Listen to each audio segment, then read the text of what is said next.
تو اللہ نے بتا دیا کہ زیادہ اترانا مت، کرسی ملے تو زیادہ مغرور مت ہونا، طاقت ملے تو زیادہ گھمنڈ مت کرنا، اور جب اقتدار ملے تو غریبوں کو مت ستانا۔ حکومت اللہ ستانے کے لیے نہیں دیتا ہے، حکومت اللہ عدل اور انصاف کرنے کے لیے دیتا ہے۔ اللہ دولتیں خود مستی کرنے کے لیے نہیں دیتا ہے، اللہ دولتیں غریبوں مسکینوں غریبوں کا خیال رکھنے کے لیے دیتا ہے۔ اللہ رب العزت ضرورت سے زیادہ پیسہ اس لیے نہیں دیتا ہے کہ میں پانی کی طرح بہا دوں، ضرورت سے زیادہ پیسہ اس لیے دیتا ہے کہ اس پیسے میں 10 20 50 لوگوں کا حق رکھ دیتا ہے، اور جب تک سب کے حقوق ادا ہوتے ہیں اللہ اس پیسے کو بڑھاتا رہتا ہے۔ اور جب بندہ اس پیسے کو غرور کا ذریعہ بنا لیتا ہے تو 2-4 سال مہلت دینے کے بعد اللہ تبارک و تعالیٰ اس کی بنیاد کو کاٹ دیتا ہے، اس کی اوقات یاد دلا دیتا ہے۔ یہ سب کے لیے، جو کرسی پر بیٹھے ہیں اس کے لیے، جو پارلیمنٹ میں بیٹھے ہیں اس کے لیے، جو سپریم کورٹ کا جج ہے اس کے لیے بھی۔ ایسا نہیں کہ 2-4 سکے کی خاطر فیصلہ بدل دیا، تمام سچائی سے نظریں چورا کر کے کرسی کا ایک سکہ پھینکا اور انہوں نے سینے کے ساری سچائیوں کو کچل کر کے جھوٹ کا سہارا لے کر انہوں نے ایک کرسی کی خاطر فیصلہ سنا دیا۔ ایسے ضمیر فروش لوگ بھی دنیا میں موجود ہیں، مگر وہ جان لے کہ کرسی کب تک رہے گی اس کے پاس۔ نہیں رہے گی کرسی، نہیں رہے گا اقتدار، نہیں رہے گی حکومت، نہیں رہے گی سلطنت، کچھ نہیں رہے گا، کوئی گل باقی رہے گا، نئے چمن رہ جائے گا، پر رسول اللہ کا دین حسن رہ جائے گا۔ نہیں رہے گا ظلم، اس لیے کہ اللہ ہے، اللہ حق ہے، اللہ کے رسول حق ہیں، قرآن شریف حق ہے، اسلام حق ہے۔ اسلام یہی ہے کہ ظلم کو مٹ جانا ہے اور صبر کو کامیاب ہو جانا ہے۔ اس کے علاوہ کچھ بھی سچی بات نہیں ہے۔ ظلم مٹ کے رہے گا اور صبر کامیاب ہو کے رہے گا۔ ساری دنیا کو معلوم ہے کہ ایک ظالم اور آیا تھا سامنے، لوگوں سے سجدہ کرواتا تھا، لوگوں کو کے سامنے اپنی خدائی کا دعویٰ کرتا تھا، ساری دنیا پہ سلطنت اس کی تھی، اور لوگوں کو کہتا تھا کہ میں مارتا بھی ہوں اور زندہ بھی کرتا ہوں، اور سارے لوگوں سے سجدہ کرواتا تھا۔ اللہ نے چھوڑ دی 10 سال 20 سال 25 سال 50 سال۔ اس کے بعد جب اللہ نے پکڑا ہے تو ایک معمولی مچھر سے تڑپا کے مار دیا۔ ظلم مٹ گیا۔ جس نے جناب ابراہیم کو آگ میں ڈالا تھا وہ مٹ گیا، جس نے انہیں عراق سے نکلنے پر مجبور کیا تھا وہ مٹ گیا، جس نے لوگوں سے سجدہ کروایا تھا وہ مٹ گیا۔ زندہ رہا کون؟ 5000 سال کے بعد آج بھی 200 کروڑ مسلمان جب نماز پڑھتے ہیں تو اس نماز میں یہی کہتے ہیں اللہم صلی علی محمد وعلی آل محمد کما صلیت علی ابراہیم وعلی آل ابراہیم۔ یعنی 200 کروڑ مسلمان آج نماز میں جناب ابراہیم ان کی اولاد کو یاد کرتے ہیں، جس طرح تو نے اس پہ رحمت نازل فرمائی تو ظلم مٹ گیا۔ جو ابراہیم علیہ السلام صبر کا پتلا بنے 5000 سال کے بعد آج بھی وہ زندہ ہے، ان کا نام زندہ ہے، ان کا چرچا زندہ ہے۔ روزانہ صبح و شام رات دن جناب ابراہیم کا نام کروڑوں زبان سے نکل رہا ہے۔ اس بات کی دلیل ہے، اس کو گرہ باندھ کے رکھ لے کہ ظلم میں مٹ جاتا ہے، صبر زندہ رہتا ہے۔ مسلمانوں نے صبر کیا اور آج الحمدللہ شان و شوکت کے ساتھ ہندوستان میں زندہ ہے۔ ان کی مسجدوں کی اذان زندہ ہے، ان کے مدرسوں کا درس قرآن زندہ ہے، مسلمانوں کے سروں کی ٹوپیاں اور پگڑیاں زندہ ہے، ان کے سروں کی داڑھیاں زندہ ہے، ان کی ماں بہن بیٹیوں کے جسم کا نقاب اور حجاب زندہ ہے۔ جنہوں نے کہا تھا کہ میں حجاب نوچ دوں گا، ان لچے نے 2-4 باتیں تو کی، مگر ان کے کہنے کے بعد کروڑوں تعداد میں عورتیں جو نقاب نہیں پہنتی تھی، الحمدللہ میری ماں بہن نے نقاب خرید کر نقاب پہن کے بتا دیا کہ تم نے نقاب نوچنے کا پلان بنایا ہے اور ہم نے بھی اب پردہ کرنے کا ٹھان لیا۔ ان لوگوں نے اذان مائک پر دینے پر پابندی لگا دی اور الحمدللہ اس کے بعد سے کروڑوں کی تعداد میں جو دنیا میں نئی مسجدوں کی تعمیر ہوئی، اور جہاں انہوں نے مائک کی آواز گھٹانے کی بات کی تھی، میں ابھی ہر شہر میں دیکھ رہا ہوں کہ قیمتی ساؤنڈ لگ رہے ہیں اور پہلے شہر میں 50 مسجدوں سے آواز آتی تھی اور آج 200 مسجدوں سے آواز آ رہی ہے. یہ اس بات کی دلیل ہے کہ ظلم مٹ جاتا ہے، صبر زندہ رہتا ہے. وہ چاہے 1000 چیخیں چلائے، اذان بند نہیں ہوگی، جلسہ بند نہیں ہوگا، قرآن کی تلاوت بند نہیں ہوگی. اتر پردیش میں مدرسوں کو خوب کھنگالا گیا، ادھر کھنگالا تھا کہ بند کر دیں، 50 کو کھنگالا، 500 نئے مدرسے قائم ہو گئے. یہ اس بات کی دلیل ہے کہ کافر اپنے حساب سے پلان بناتے ہیں. اللہ رب العزت اپنے مذہب کو اسٹیبل کرنے کے لیے اپنے طور پر خفیہ تدبیر فرماتا ہے. مردوں کا چاہا ہوا نہیں ہوتا ہے، وہی ہوتا ہے جو منظور خدا ہوتا ہے. جس رب نے آپ کو سنکٹ سے نکالا ہے، جس رب نے آپ کو اس 2 سالہ قحط سے نکالا ہے، جس رب نے آپ کو اس بے عزتی کے ماحول میں عزت دلایا ہے، تو عقل مندی کا تقاضا یہی ہے کہ ہر حال میں اسی رب کی بات مانی جائے، ہمیشہ اسی سے رشتہ ناتا اپنا جوڑ رکھا جائے. ایسا نہیں کہ اب ماحول اچھا ہو گیا تو شادی میں ناچیں گائیں، ایسا نہیں کہ اب ماحول اچھا ہو گیا ہے تو شادی میں کافروں کی طرف ہو، پانی کی طرف پیسے بہائیں. ایسا نہیں ہے. جب اللہ نے عزت دی ہے تو اب بات اللہ کی چلے گی، اللہ کی مانی جائے گی. جب رسول پاک نے اپنے غلاموں کو عزت دی ہے تو کسی دوسرے کو اپنا ریفارمر نہیں مانا جائے گا. رسول اعظم ہی ہمارے سب سے بڑے ریفارمر، وہی ہمارے سب سے بڑے رہنما اور پیشوا ہیں. عقل مندی کا تقاضا یہی ہے. اگر عقل مندی کا مظاہرہ آپ نے نہیں کیا، اور پھر اس سکھ کے دنوں میں غلط ڈھنگ سے جینا شروع کیا، تو جو آگے دھواں سے سبق نہیں سیکھتا ہے اللہ تعالیٰ اسے آگ میں ڈال دیتا ہے. یہ دھواں تھا، دھواں تھا، ایک عذاب کا ہلکا سا دھواں تھا.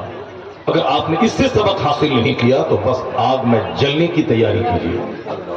ایسی آگ کہ عقل مند پہ غشی طاری ہو جائے، ایسی آگ جس سے بچنے کا کوئی راستہ نہیں نکلے گا. چونکہ اللہ فرماتا ہے فَلَمَّا نَسُوا مَا ذُكِّرُوا بِهِ فَتَحْنَا عَلَيْهِمْ أَبْوَابَ كُلِّ شَيْءٍ. اس آیت کریمہ کو غور سے سن لیجیے اور پھر اس کے بعد تقریر آپ نہیں بھی سنیے گا اور آپ چلے جائیے گا. اس کو غور سے سن لیجیے جو میں کہہ رہا ہوں. آپ سنیں گے نا غور سے اس کو؟ کوئی بھاگیں گے تو نہیں یہاں سے. تقریر اس کا نام نہیں ہے کہ میں صاحب پوچھ لوں اور کودوں. تقریر اس کا نام نہیں کہ بغیر سر پر کے نقطے بیان کر کے نعرے لگواؤں. تقریر نام ہے کہ سمپل ڈھنگ سے مذہب پیش کر دیا جائے. قرآن کریم کی آیتوں کی روشنی میں اپنے لیے ہدایت تلاش کیے جائیں. رسول پاک جو دنیا کے سب سے بڑے رہنما ہیں، اس سے زیادہ طاقتور بات کسی کی نہیں ہے. اس پیغمبر اعظم کی بات کو زیادہ کیا جائے اور زیادہ سنا جائے. اور آج ایک ٹریجڈی ہے کہ سب سے زیادہ کم بات اگر میں اپنے گھر میں کرتا ہوں تو حضور کی کرتا ہوں، اور سب سے زیادہ بات اگر میں کسی کی کرتا ہوں تو وہ فلم کے ایکٹر کی کرتا ہوں، کرکٹر کی کرتا ہوں، سماج کے دوسرے ڈاکٹر انجینئر کی کرتا ہوں. جبکہ آپ کو معلوم ہونا چاہیے کہ آج ڈاکٹروں کی ایک بڑی دنیا مصطفیٰ کے قریب ہو رہی ہے. بے شک سرکار دو جہاں علیہ السلام کی تعلیمات سے فائدہ حاصل کر رہی ہے. اگر یقین نہیں آئے تو میں ایک ثبوت آپ کو دیتا ہوں، غور سے سنیے. پھر میں کوئی آیت پڑھوں گا، اس کا ترجمہ کروں گا، تشریح. اسی بیچ میں مفتی عماد صاحب آ گئے تو پھر میں کرسی چھوڑ دوں گا. اگر ان کے آنے میں تھوڑی سی تاخیر ہوئی تو پھر دوسری آیت کریمہ کو میں ٹچ کر کے آگے آپ تک کچھ چراغ جلانے کی کوشش کروں گا. وہ نہیں تو بس ایک ہی آیت میں پڑھوں گا، اس کو سن کے آپ چلے جائے گا. اس سے پہلے یہ بات جو زبان سے نکل گئی کہ ڈاکٹروں کی ایک بڑی دنیا آج مصطفیٰ سے قریب ہو رہی ہے. کیونکہ ہم لوگ چھوٹے ہیں، ہماری فکر چھوٹی ہے، ہم لوگوں کا دائرہ محدود ہے، ہم لوگ گاؤں گھر میں رہتے ہیں، اسی لیے ہماری سوچ چھوٹی سی ہے. جو لوگ غریب ہیں اور گاؤں گھر میں رہتے ہیں اس کی یہاں بہت لڑائی ہوتی ہے، روزانہ جنگ ہوتی ہے، معمولی بات پہ جنگ ہوتی ہے. ٹٹی لگانے کے نام پہ لڑائی ہوتی ہے، بچوں کے پیشاب پخانہ کرنے کے نام پہ لڑائی ہوتی ہے.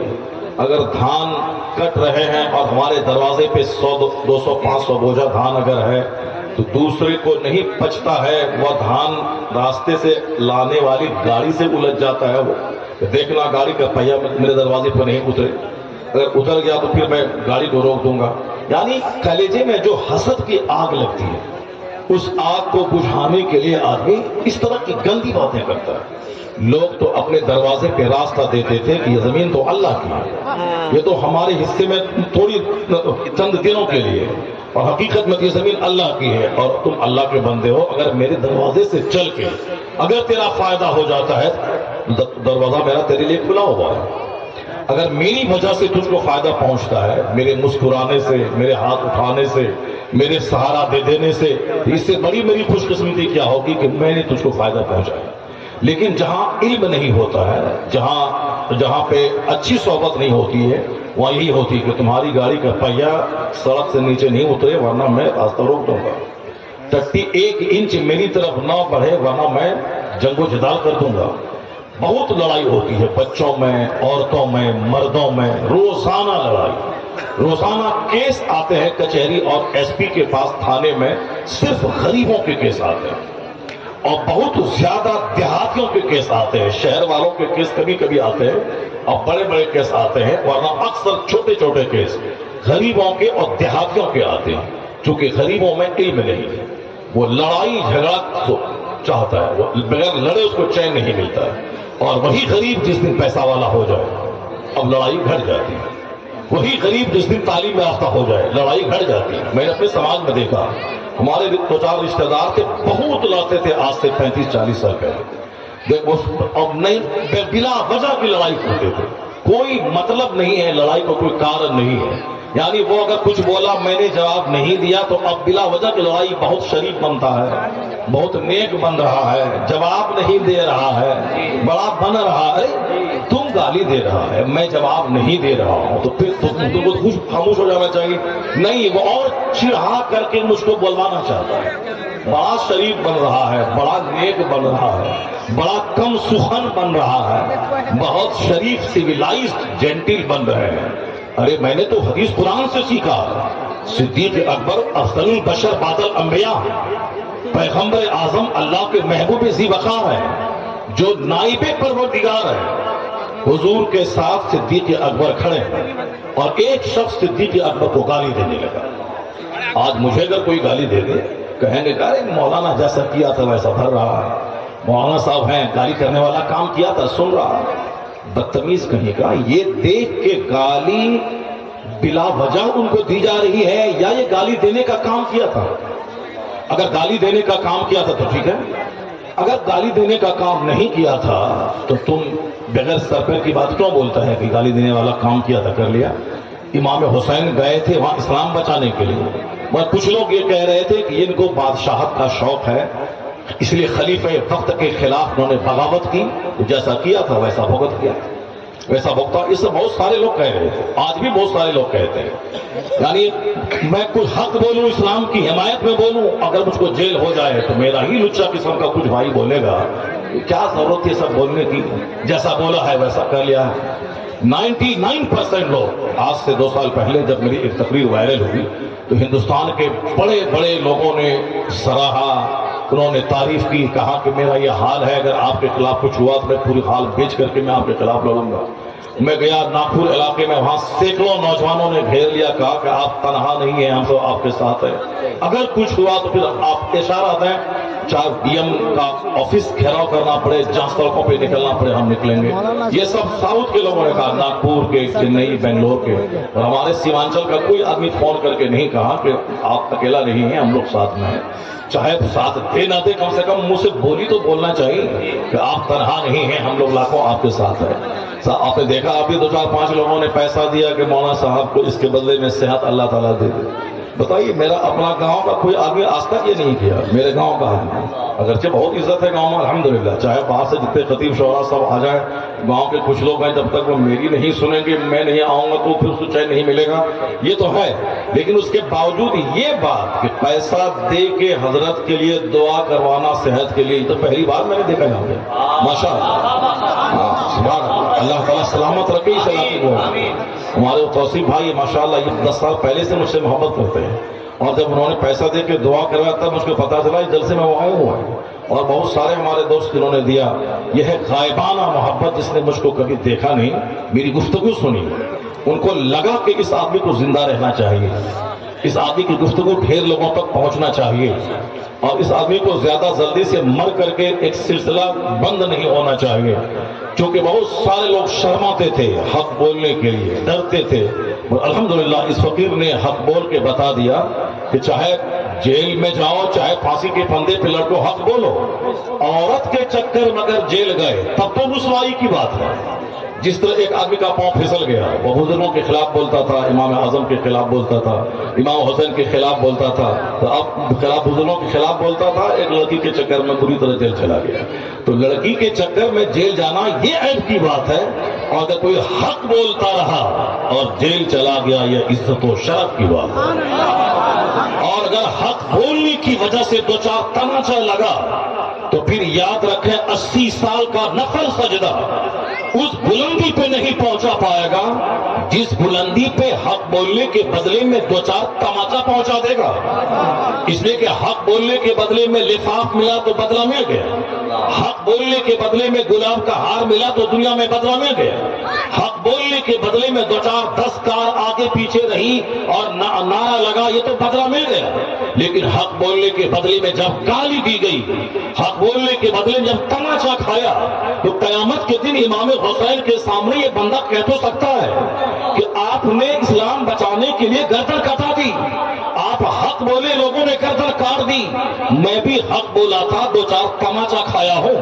اور حسین نے اگر مسکرا کے دیکھ لیا کہ تو بھی میرے پیچھے پیچھے آ، تو جہاں 80 برس کا سجدہ نہیں لے جائے گا وہ حسین کی مسکراہٹ لے کے چلی جائے۔